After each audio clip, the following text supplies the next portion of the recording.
Welcome all my dear student, मैं DK. Singh, faculty chemistry at future forum, है ना। चलिए आज का सेशन स्टार्ट करते हैं। आज का सेशन स्टार्ट करने से पहले मैं आपको बता दूं कि लास्ट जो सेशन था उसमें हम लोगों ने हाइजेनबर्ग अनसर्टेनिटी प्रिंसिपल एंड हम लोगों ने श्रोडिंगर वेव इक्वेशंस को पढ़ा था। जो हमारे सिलेबस में है श्रोडिंगर वेव इक्वेशन, उतनी चीज़ों को हम लोगों ने डिस्कस कर लिया था। आज का जो सेशन है बहुत ही इंपॉर्टेंट सेशन है। हम कह सकते हैं एटॉमिक स्ट्रक्चर का जो 40% वेटेज है इन quantum numbers and feeling of electrons को ही जाता है। तो अगर हम इसको स्टार्ट करेंगे तो मैं आपको बताना चाहूँगा, देखोगे भाई इलेक्ट्रॉन्स को लेके जो हमारे दिमाग में या जो भी हमारी डिस्कवरी थी उनमें जो प्रॉब्लम्स थी उनको हम लोगों ने एक वन बाय वन डिस्कस करना शुरू किया। डिस्कशन के दौरान हमें एक रिजल्ट ये हासिल हुआ कि इलेक्ट्रॉन्स भी लाइट की तरह से डुअल कैरेक्टर को पोज कर सकते हैं। और इसी थीम पे HUP Heisenberg uncertainty principle and de Broglie dual principle, उसके बाद श्रोडिंगर ने एक इक्वेशन दिया। उस इक्वेशन को हम लोगों ने वेव मैकेनिकल मॉडल के अंदर में डिस्कस किया। वेव मैकेनिकल मॉडल कहता है कि इलेक्ट्रॉन्स के पास वेव कैरेक्टर भी हो सकते हैं। समझ में आ रहा है कि नहीं आ रहा? तो क्वांटम नंबर क्या है? क्वांटम नंबर ये है, इसको बोलते हैं set of 4 number which gives information about energy,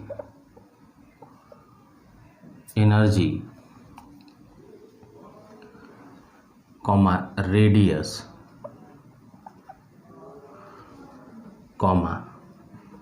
orientation, spinning of electron in orbit to which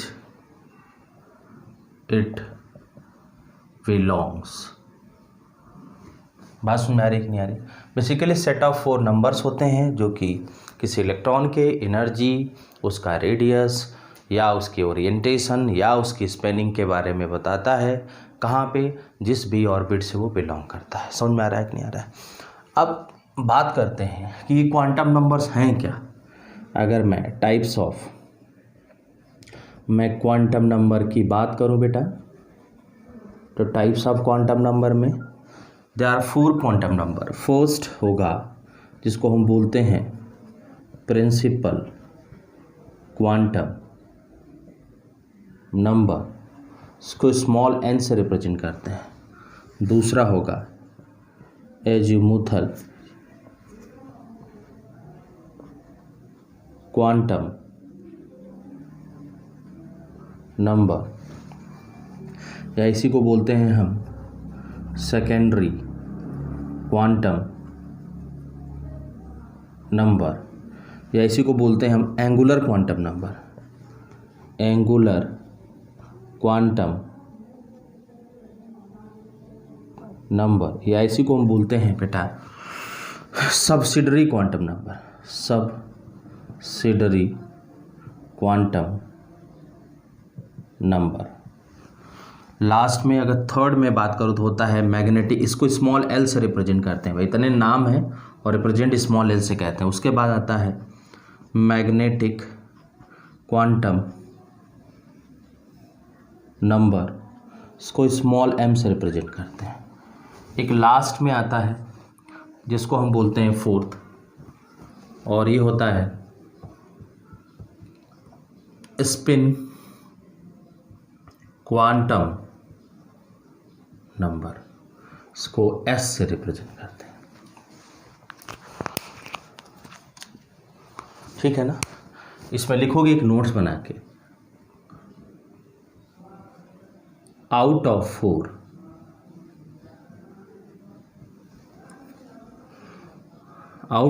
4 last that is spin quantum number is assumed by us arbitrarily.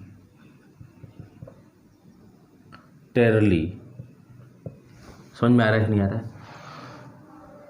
मतलब जो 4 quantum number हैं वो 3 quantum number तो basically wave mechanical model से ही derive हुए, but ये जो last में 4th था स्पिनिंग जिसमें हमने डिस्कस किया है, तो ये स्पिन क्वांटम नंबर की मैं बात करूँ तो स्पिन क्वांटम नंबर बेसिकली हमने खुद ही एज्यूम किया। समझ में आ रहा है कि नहीं आ रहा है?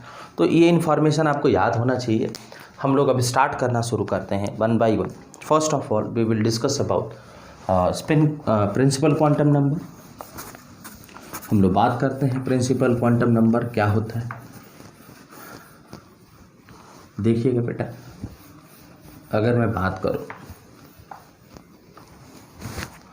हम लोग स्टार्ट करेंगे प्रिंसिपल क्वांटम नंबर से, इसको स्मॉल n से रिप्रेजेंट करते हैं। यहाँ याद रखना, for periodic table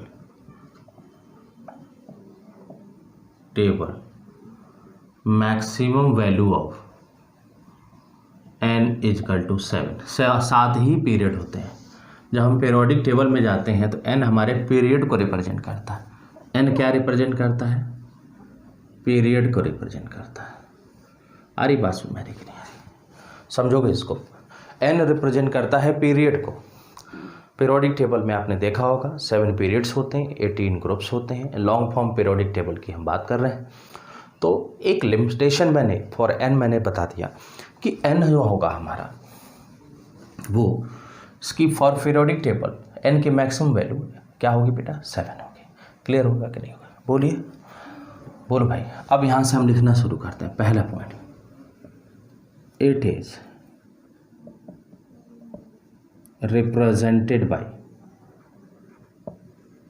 by small n। दूसरा, it's value is all non zero integer like n is equal to 1 2 3 4 5 6 इस तरह से। अब n is equal to n की वैल्यू के कॉरस्पॉन्डिंग हमें सेल्स मिलते हैं, या मैं इनको ऑर्बिट नाम दे देता हूँ, कंफ्यूज नहीं होना है। देखोगे n की वैल्यू 1 पे k होता है सब सेल, फिर यहाँ पे l होता है, फिर m होता है, फिर n होता है, फिर o होता है, फिर p होता है, एंड सो ऑन। इस तरह से बढ़ते जाएंगे। बात सुन में आ रही कि नहीं आ रही? देखिएगा इसको, बोलो बेटा। ठीक है, थर्ड पॉइंट लिखते हैं, इट गिव्स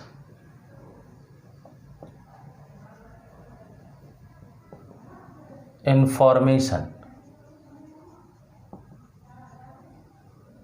अबाउट सेल। ठीक है ना?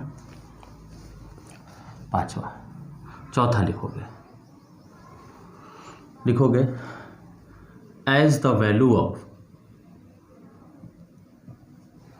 n इंक्रीज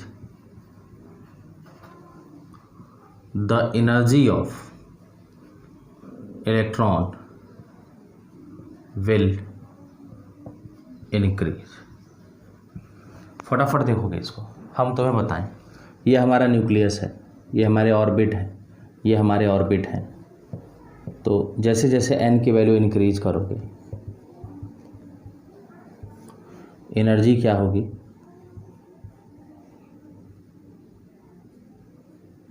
भी क्या करेगी? इंक्रीज करेगी। कैसे भाई? एनर्जी का फॉर्मूला क्या होता है? -13.6 Z² upon n² electron volt. अब देखोगे n की वैल्यू 1, n की वैल्यू 2, ठीक है, n की वैल्यू 3। जैसे जैसे हम वैल्यू रखेंगे यहाँ पे, हमारी क्या होगा? एनर्जी जो आएगी वो बढ़ती हुई आएगी कि नहीं आएगी? कैसे देख लो, ये होगा -13.6 electron volt for hydrogen atom. बोलो, हाइड्रोजन एटम के लिए इतना होगा। और दूसरा अगर निकालोगे n की वैल्यू 2 पे तो -3.4 होगा इलेक्ट्रॉन वोल्ट। तो अब तुमको ये वैल्यू तो छोटी दिख रही है लेकिन नेगेटिव साइन लगा है ना, तो ओवरऑल ये वैल्यू तो बढ़ हो जाएगा। अब मैं कहूँ कि आपके पास -13 है और दूसरे के पास -4 है, तो किसके पास ज़्यादा है? -4 वाला ज़्यादा होगा, क्योंकि भाई नंबर बड़ा होगा अगर निगेटिव साइन के साथ तो वो वैल्यू छोटी हो जाती है। यहाँ से प्रूफ हुआ, समझ में आ गया? बोलिए आगे बढ़ते हैं हम लोग। आगे यहाँ पे देखोगे, अगर मैं आपसे पूछूं कि अब हम लोग 5th पॉइंट की बात करें, लिखोगे एज द वैल्यू ऑफ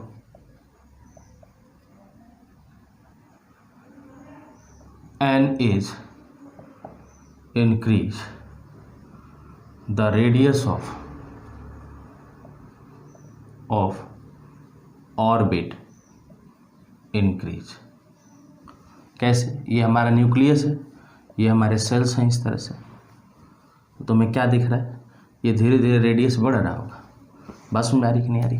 मतलब n को इंक्रीज करोगे तो रेडियस क्या होगा? इंक्रीज होगा। कैसे पता चला भाई? Rn is equal to 0.529 n² z होता है कि नहीं होता है, इंटू 10⁻⁻10 मीटर कह सकते हो। तो जैसे जैसे Rn की मैं बात करूँ डायरेक्टली प्रोपोर्शनल टू n² हुआ कि नहीं हुआ, तो देखो ना बढ़ेगा। क्लियर हो गया कि नहीं हो गया? नोट करिए फटाफट, इसको नोट करिए।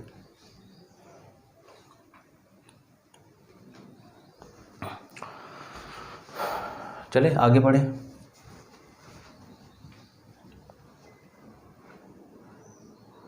चलो बेटा देखो, नेक्स्ट की अगर मैं बात करूं तो नेक्स्ट हमारा होगा,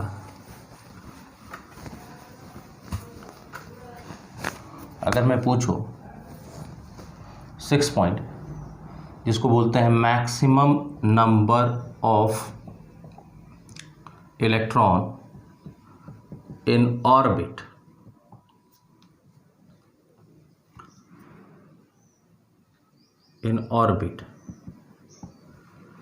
वो होगा 2n²। ठीक है? कैसे? जैसे मैं कहूँ कि calculate the number of electron in KLMNO shell, और लिख लो भाई ऑर्बिट। समझोगे इसको? KLMN and so on.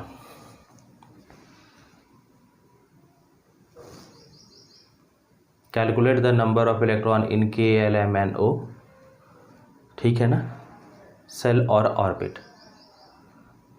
Clear हो गया कि नहीं हो गया?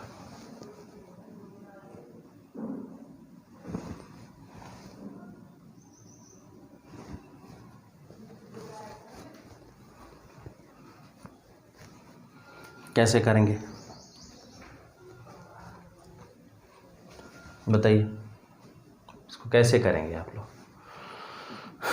देखोगे, अब हम बात करें K के लिए N की वैल्यू 1, L के लिए N की वैल्यू 2, M के लिए N की वैल्यू 3, N के लिए स्मॉल n की वैल्यू 4, O के लिए N की वैल्यू 5।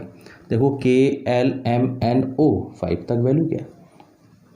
अब यहाँ पे नंबर ऑफ, अगर मैं इलेक्ट्रॉन्स की बात करूँ तो 2n², 2 × 1 का स्क्वायर 2 इलेक्ट्रॉन। यहाँ पे देखोगे 2 × 2 का स्क्वायर 8 इलेक्ट्रॉन। यहाँ पे देखोगे 2 × 3 का स्क्वायर 18 इलेक्ट्रॉन। यहाँ पे देखोगे 2 × 4 का स्क्वायर 32 इलेक्ट्रॉन। अगर यहाँ पे देखोगे 2 × 5 का स्क्वायर कितना? 50 इलेक्ट्रॉन्स। समझ में आ गया? बोलिए, ये इन्फॉर्मेशन समझ में आया? ये number of electrons in orbit और सेल की हमने बात करी। आगे बढ़ते हैं, टाइम वेस्ट नहीं करेंगे। देखो भाई, इस विषम परिस्थिति में आपको मेंटली प्रिपेयर रहना है ना? मेंटली प्रिपेयर कैसे रहना है, मैं एक कविता के माध्यम से बताता हूँ। कविता क्या, एक जीवन में सत्यता है जिसको हम आपके सामने रखना चाहूँगा। बेसिकली है क्या, देखो भाई, जिसको भगवान में आस्था है, मतलब जिसको भगवान में विश्वास है, उसको जो भी उसके किस्मत में होगा उसको मिलेगी। समझ में आ रहा है कि नहीं आ रहा है? लेकिन जिसको अपने कर्म में विश्वास है उसको वो भगवान देता है जो वो खुद चाहता है। समझ में आ गई कि नहीं है? इस बात की अहमियत है। आप भगवान में विश्वास रखोगे तो हमेशा आपको अपने भाग्य वाली मिलेगी। ठीक है, भगवान में भी विश्वास रखना चाहिए, लेकिन अगर आप अपने अपने कर्म पे विश्वास रखा है तो भगवान आपको वो देगा जो आप चाहते हो। तो आप खुद सोचो आप क्या चाहते हो। समझ में आ रहा है? ज़्यादा टाइम वेस्ट नहीं करते हैं, आगे बढ़ते हैं। देखिए, हम लोग आगे बढ़ते हैं। हम लोग अब डिस्कस करेंगे 7th पॉइंट है हमारा, orbit angular momentum. Orbit angular momentum, इसको रिप्रेजेंट करते हैं mvr is equal to sum n into h/2π। समझ में आ रहा है कि नहीं आ रहा है? क्लियर हो गया? अगर मैं कहूँ कि फॉर k l m, तो यहाँ पे n की वैल्यू, यहाँ n की वैल्यू कितनी होगी? n यहाँ पे कितना होगा? ये सेल हो गया, तो n की वैल्यू यहाँ पे 1, यहाँ 2, यहाँ 3, और यहाँ पे एंगुलर मोमेंटम कितना होगा देखोगे? mvr की बात करूँ तो n की वैल्यू 1, h/2π। समझ में आ रहा है कि नहीं आ रहा है? यहाँ पे कितना होगा बेटा? देखोगे mvr इजकल टू 2h/2π, ये कैंसिल, h/π। यहाँ अगर बात करें तो mvr इजकल टू बोलोगे 3h/2π। तो ये ऑर्बिट एंगुलर मोमेंटम है। ऑर्बिट, मैं आपको फिर से बोलता हूँ, एक वर्ड आपको और मिलेगा, orbital. Orbital is something different from orbit. Orbit और ऑर्बिटल में डिफरेंस है, इस बात को आपको समझना पड़ेगा। नहीं पढ़ोगे, नहीं समझोगे तो इसमें कंफ्यूज होते रहोगे। जितना हमने बताया है इसको पहले सही से नोट करिए, तुरंत नोट करिए। फिर हम लोग आगे बढ़ते हैं। नेक्स्ट हम लोग को जो डिस्कस करना है वो बहुत ही इम्पोर्टेंट है। समझ में आ रहा है कि नहीं आ रहा है? आप नोट कर लीजिए पहले इसको, फिर मैं आगे बढ़ूँ। चलो बेटा रफ करें इसको, बोलिए रफ करें। चलो बेटा, अब हम बात करने जा रहे हैं। अब हम बात करने जा रहे हैं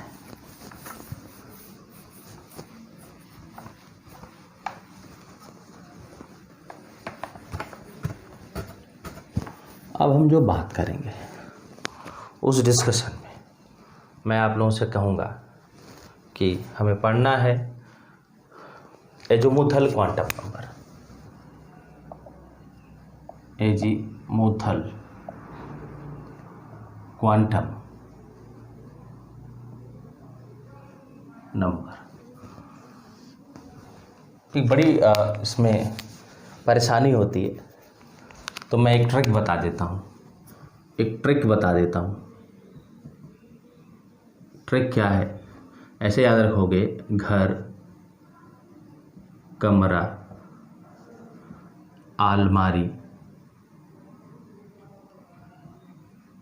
आलमारी में किताब या मोबाइल या पैसा। भाई इसमें आप स्वतंत्र हो, कुछ भी रख लो। देखोगे, घर का मतलब होता है सेल, कमरे का मतलब होता है सब सेल, और आलमारी का मतलब होता है ऑर्बिटल्स,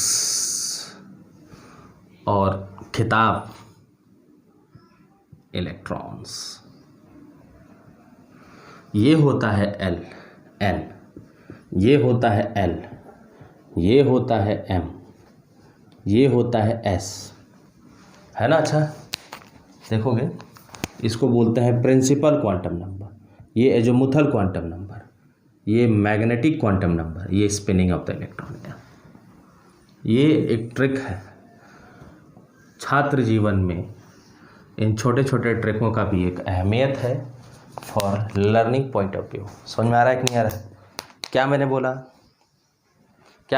मैंने बोला घर, बोलो घर के अंदर कमरा होगा ऐसा जिसमें मैं हूँ या आप जहाँ पे हो, उस कमरे में देखो एक अलमारी होगी। उस अलमारी में आप, कई बार बच्चे मोबाइल भी रख देते हैं, कई बार पैसे भी रखे जाते हैं, लेकिन मैं तो कहूँगा आप किताब रखो अलमारी में, उसको निकालो, पढ़ो और रखो। समझ में आ रहा है? तो समझने का ये टेक्निक है, आप इस तरीके से इसको याद कर सकते हैं। बोलिए, क्लियर हुआ? आगे बढ़े। हमें डिस्कस करना है azimuthal quantum number. Azimuthal quantum number के और भी कुछ नाम है, जैसे secondary quantum number, subsidiary quantum number, angular quantum number. समझ में आ रहा है? या एजीमुथल क्वांटम नंबर। मैं बात करूं, इसको रिप्रेजेंट करते हैं स्मॉल एल से। पहला, it is denoted by small L. दूसरा, it gives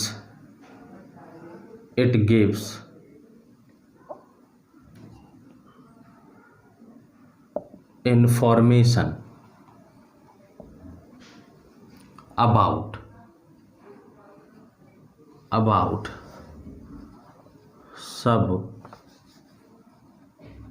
सब सेल। क्लियर हो गया कि नहीं हो गया? ये बात समझ में आ गई? तीसरा,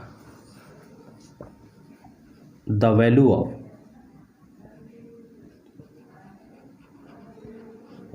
L is 0 to n minus 1, 0 to n minus 1। समझ में आ रहा है कि नहीं आ रहा है? मीन्स एक नोट्स में यहाँ पे लिख देता हूँ भाई, जो कि बड़ा कंफ्यूज करता है। n हमेशा l से बड़ा होगा। भाई घर से बड़ा कमरा थोड़ी हो सकता है, बोलो ये संभव है? क्या ये संभव है? अगर नहीं संभव है तो इस बात को आप याद रखेंगे। समझ में आ रहा है? अगर नहीं संभव है तो आप इसको याद रखेंगे। हमें मालूम है कि n की वैल्यू हमेशा l से बड़ा होगा, इस बात को आपको याद रखना है। क्लियर हो गया? फोर्थ पॉइंट की बात करते हैं। फोर्थ थोड़ा सा देखते हैं हम लोग। अब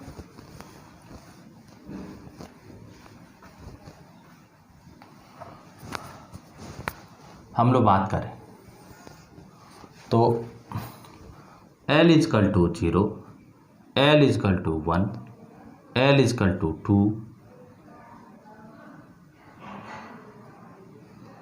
L इजकल टू 3। L की वैल्यू 0 पे S सब सेल होता है। L इजकल टू 1 पे P सब सेल होता है। L इजकल टू 2 पे D सब सेल होता है। L इजकल टू 3 पे F सब सेल होता है। मैं आपको बता दूं, जैसे हमने कहा ये एटम है, ये हमारा ऑर्बिट है, ये एक और ऑर्बिट है। तो इन ऑर्बिटों के बीच में ऐसे सब सेल होते हैं, इन ऑर्बिटों के बीच में सब सेल्स होते हैं। समझ में आ रहा है कि नहीं? ऐसे समझोगे, कंफ्यूज नहीं होना है। इस तरह से मैंने आपको बता दिया कि ये न्यूक्लियस है, ये ऑर्बिट है, ये ऑर्बिट है, ये देखो ये ऑर्बिट है, ये ऑर्बिट है, और इन ऑर्बिटों के बीच में सब सेल्स होते हैं। समझ में आ रहा है कि नहीं? मतलब आप ऐसे कर सकते हो, घर के अंदर कमरा। क्लियर हो गया? उस कमरे में कहीं अलमारी रखी हुई है और उस अलमारी में कहीं पे आपने किताब रखा है, उस तरह की एक कहानी है। समझ में आ गया कि नहीं आ गया?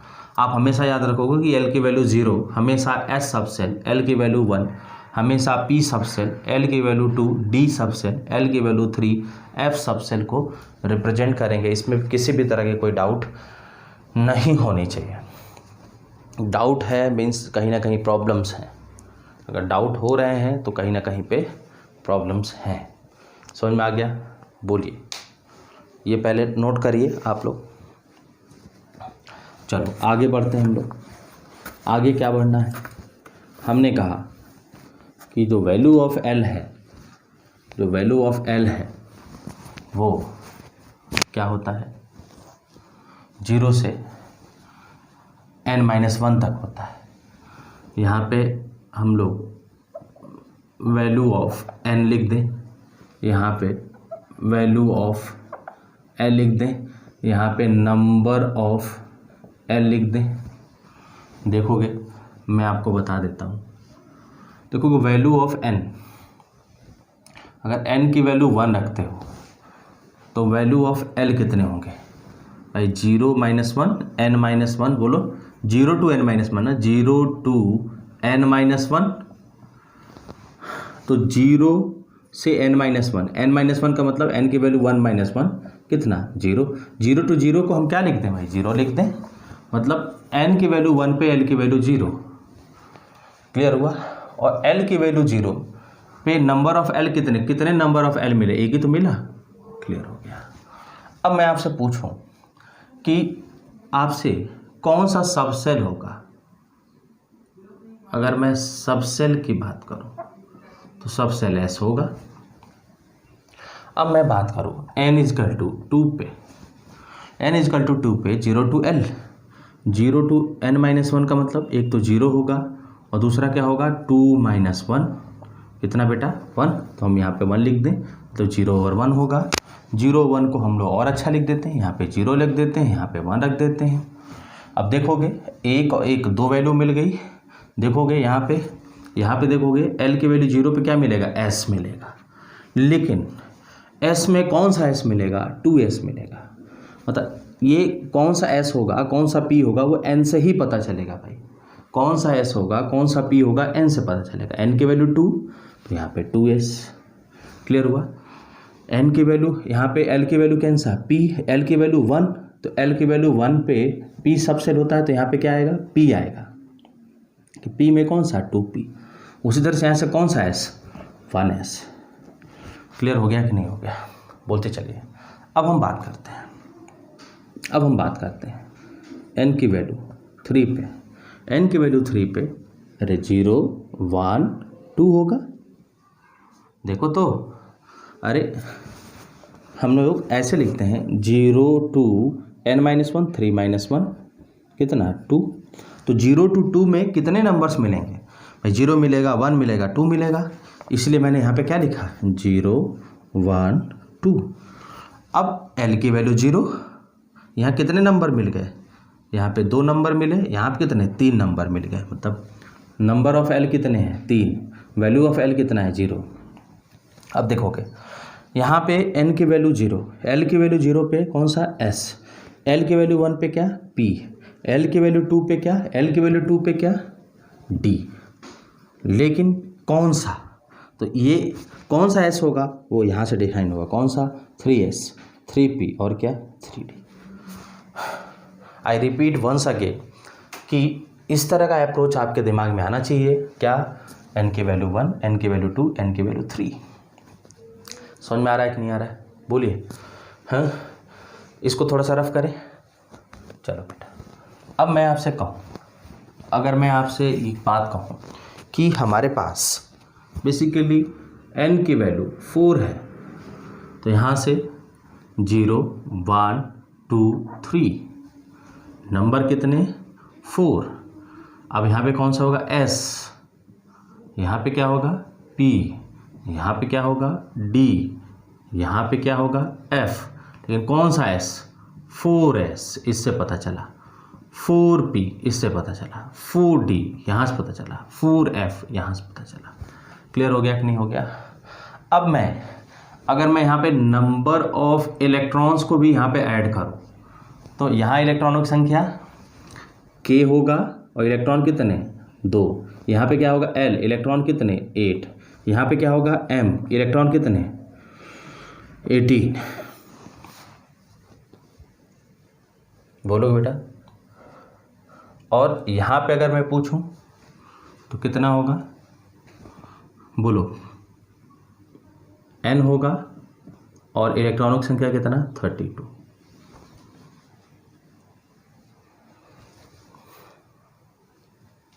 क्लियर हो गया कि नहीं हो गया? लिखोगे फटाफट इसको।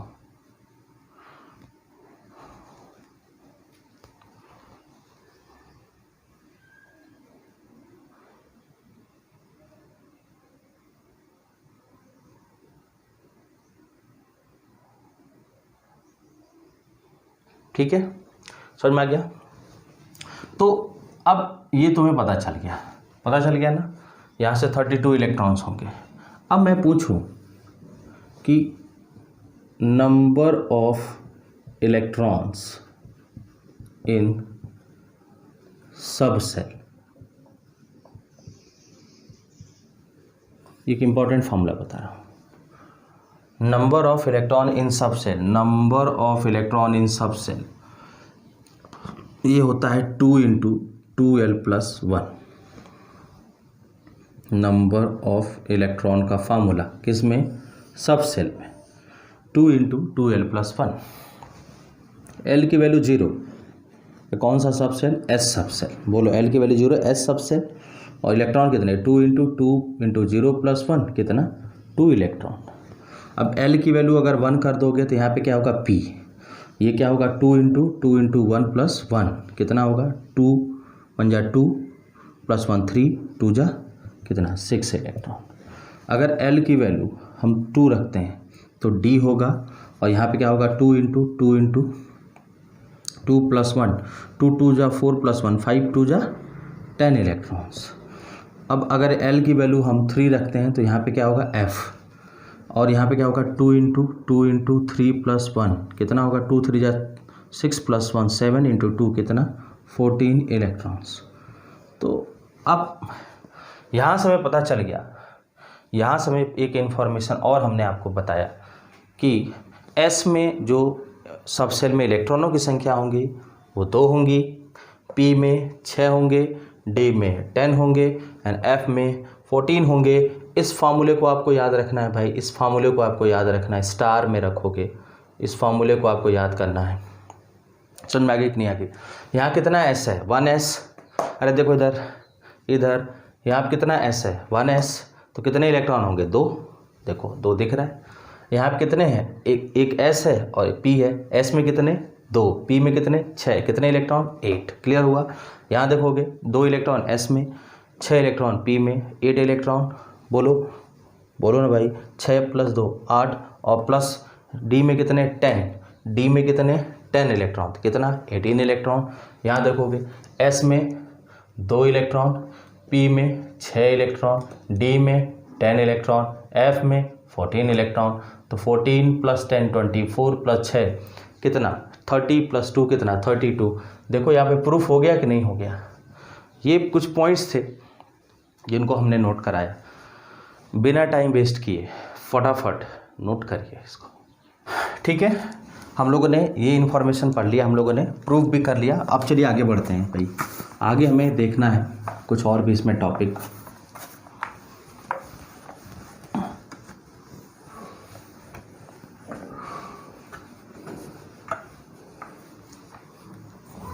ठीक है, अब हम बात करते हैं नेक्स्ट टॉपिक की, बात करते हैं नंबर ऑफ, या ऐसे पढ़ोगे,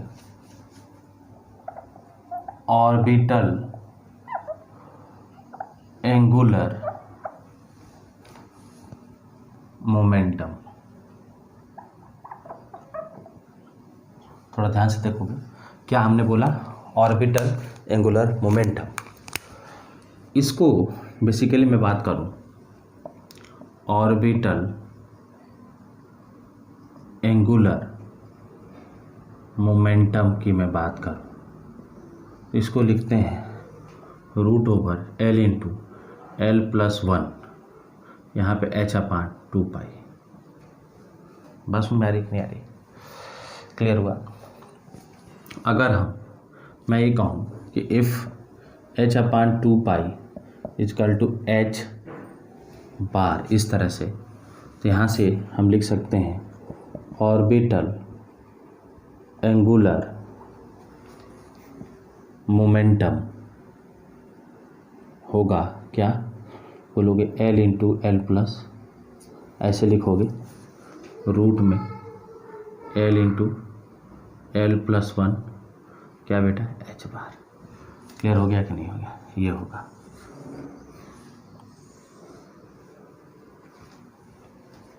समझ में आ गया आप लोगों को, बोलिए क्लियर हो रहा है। अब अगर हम आगे बढ़ेंगे, यहाँ पे देखिएगा आप सभी लोग क्या होना है। अगर मैं आप लोगों से क्वेश्चन की बात करूँ तो दो चीज़ याद रखूँगा, एक तो ऑर्बिटल लिख दिया, एक अभी हमने पीछे पढ़ा है ऑर्बिट एंगुलर मोमेंटम। ये इन्फॉर्मेशन हमारे लिए इम्पॉर्टेंट है। ये होता है mvr इजकल टू NH/2π, और जबकि ये इन्फॉर्मेशन हम लोगों ने देख लिया है, ये होता है। समझ में आ रहा है कि नहीं आ रहा है? इसको फटाफट नोट करिए,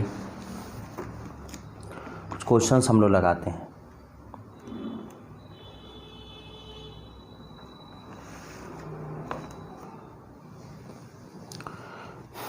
ठीक है, क्या क्वेश्चंस लगाने हैं मैं आपको बता रहा हूँ। रब करो इसको। ठीक है बेटा, क्वेश्चंस क्या करना है मैंने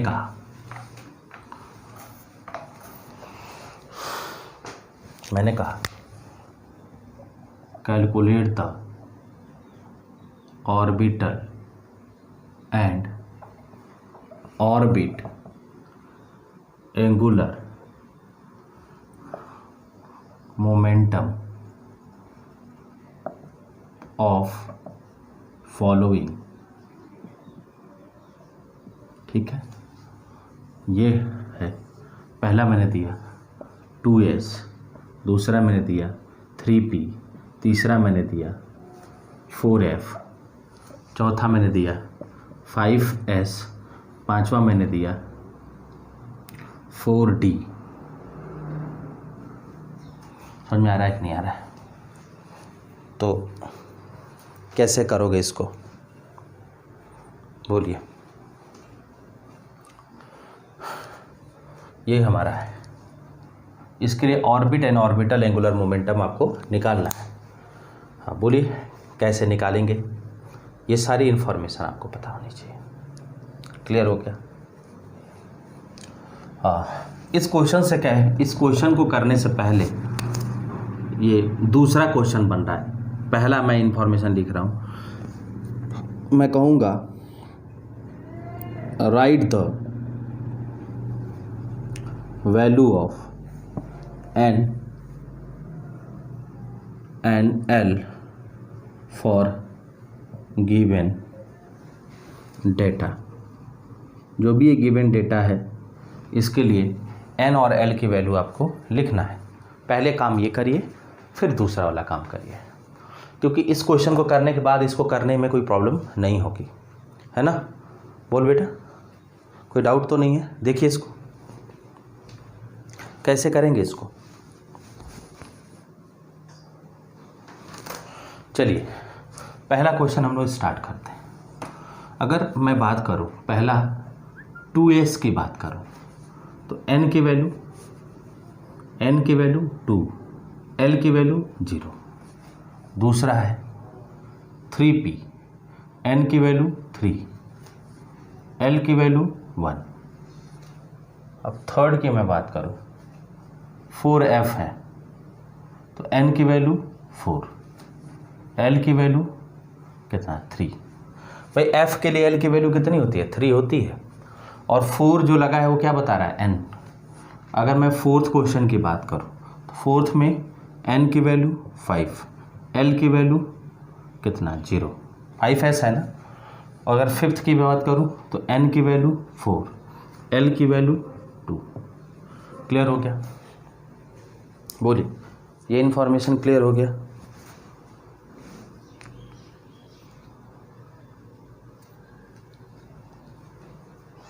चलो आगे बढ़े। हाँ,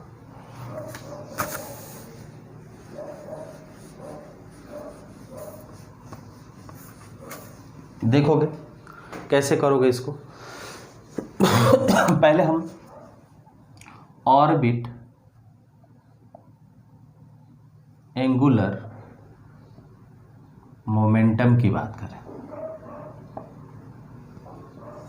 मैं आपको बता दूं कि पहला हमारा 2s है तो n की वैल्यू कितना है 2, और ये क्या होता है mvr is equal to NH/2π, means ये होगा 2h/2π या ये होगा h/π। समझ में आ रहा है कि नहीं आ रहा है? पहला हो गया। दूसरा देखोगे बेटा, दूसरे में अगर मैं बात करूं तो ये होगा दूसरा 3p है, n की वैल्यू कितना 3, तो mvr is equal to 3h/2π। Clear हुआ? तीसरे को देखोगे, तीसरे के लिए n की वैल्यू कितना है 4 है, mvr इजकल टू 4h/2π या 2h होगा। फोर्थ की अगर हम बात करें तो फोर्थ में n की वैल्यू कितनी है 5, यहाँ से mvr इजकल टू 5h/2π। अगर हम फिफ्थ की बात करें तो यहाँ n की वैल्यू है 4, ये होगा mvr इजकल टू 4h/2π, ये होगा 2h। क्लियर हुआ कि नहीं हुआ? बोलिए। ये रही इन्फॉर्मेशन, ये रही इन्फॉर्मेशन। इसको नोट करो बेटा, कॉपी में नोट करो, सभी लोग कॉपी में नोट करो एंड मैच करा के मुझे बताओ इसका क्या है।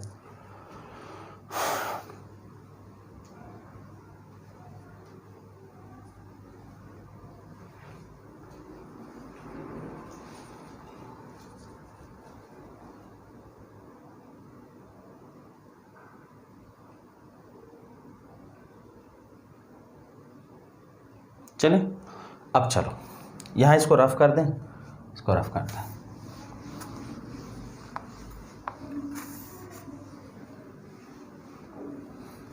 अब हम बात करते हैं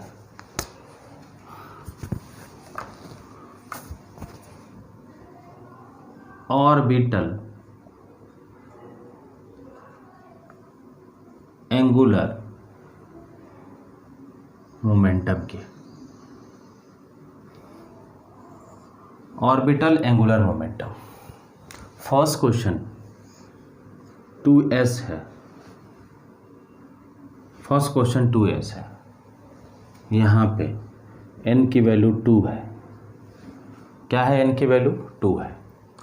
तो क्या आपको समझना है मैं आपको बताऊँ। हमें ऑर्बिटल के लिए हमेशा l की वैल्यू आना चाहिए। For s 0।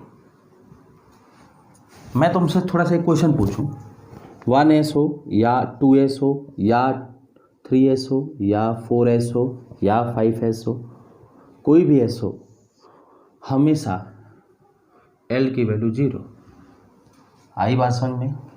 और अगर मैं ऑर्बिटल एंगुलर मोमेंटम की मैं बात करूं, वो क्या होगा L इंटू एल प्लस 1, बोलो L into L plus 1 h/2π। L की वैल्यू कितनी 0, मतलब ये पूरा क्या होगा देखोगे 0 रूट ओवर में 0 + 1 h/2π, सबको बना देगा क्या 0। तो एक बात याद रखोगे कि 1s हो 2s हो 3s हो 4s हो 5s हो, कोई भी s हो, उसके लिए जो ऑर्बिटल एंगुलर मोमेंटम 0 होता है मेरे। ठीक है बेटा, बोलो तुम लोग समझ पा रहे हो, है ना? कोई सा भी s हो, s के लिए हमेशा ऑर्बिटल एंगुलर मोमेंटम 0 होगा। चलें आगे बढ़ें। अब जहाँ जहाँ s दिख रहा है तुमको s के लिए निकालना है, वो क्वेश्चन तो 0 हो जाएगा। क्लियर हो गया? बोलो समझ में आ गया कि नहीं आ गया? अब हम बात करते हैं p के लिए। हम लोग बात करते हैं p के लिए। फॉर p सब सेल, p सब सेल के लिए l की वैल्यू 1 होगा। और इसको कैसे निकालोगे? l into L plus 1 h/2π। l की वैल्यू कितनी है 1 इंटू 1 + 1 h/2π, और 1 इंटू 1 2 √2 h/2π, खत्म। क्लियर हुआ?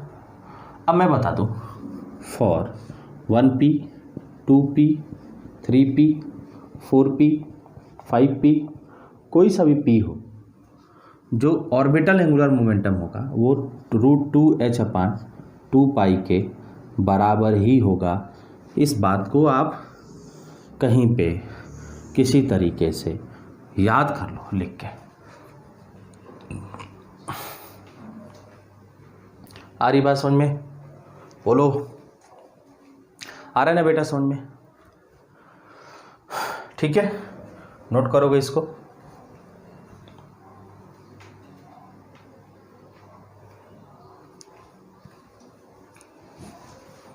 चलो आगे बढ़े। देखो अब हम बात करते हैं, अगर हम फॉर डी ऑर्बिटल की बात करें